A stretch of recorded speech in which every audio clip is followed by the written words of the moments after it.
Hello, Excellency. Excellency, ga na ofa gidan naku ba.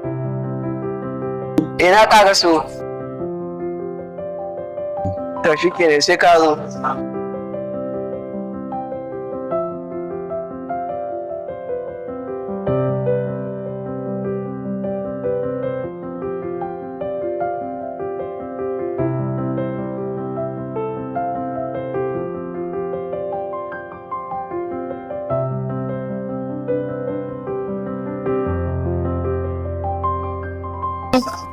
Ka ƙara so kenan. Na ƙara so. To ya gajiya. Na ɗan jin ɗaurin aure ne wallahi. Yanzu nan na dawo. Na fita ma zan kuma yi da wayar ka na ji gaskiya ne. Na ganka duba ni sai a hankali. Me ya faru? Zai wai Excellency. Kwana biyun nan ne wallahi tun da kwalsan nan ta duk ba na sha'awar abinci tuwo kuma ɗan abu ne na fi so ɗan sanyi wanda da ɗari a ciki. To ɗan yanayin garin namu. Samun yin wayar ne da wahala amma ɗan mintuna kawai mu fita. To shi kenan. Excellency.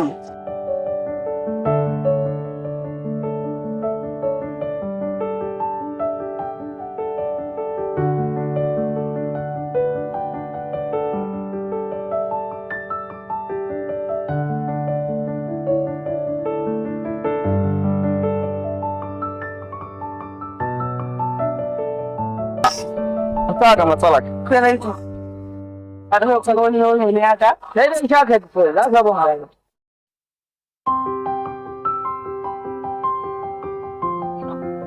To amma ta Excellency wannan menene? Ga ta nan dai wata fura ce. Iya da ta nan ake haɗa ta ba ko ina za ka samu za ka je ka same ta sati ɗaya nake ajiyewa. Na ga dai gashi an sa gajeren yogurt and fura fresh and health. Lafiya lau zai ƙara maka lafiya da ke sa. Yanzu ina neman wannan ina yau samu. Wannan abin in kana so ka same ta.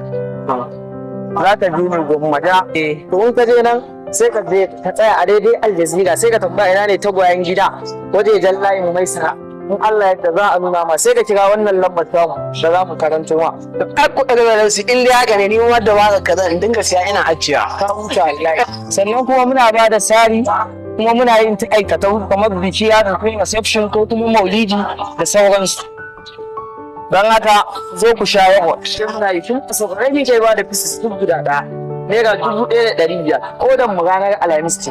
Ni sai ka tuntuɓe ma a wannan lambar. Wannan zai taimaka mana sosai wajen mu masu ala irin ta kwalta baka buƙatar abinci ko baka son mai wani lokaci. Idan ka sha furar gagarar yogurt, amfuwa zai taimaka maka sosai. Kwakwa wane ne duk cikinsa zai kara maka lafiya da shauran abubuwa da duk ciki yake bukata. Gagara yogurt, duniyar jin daɗi.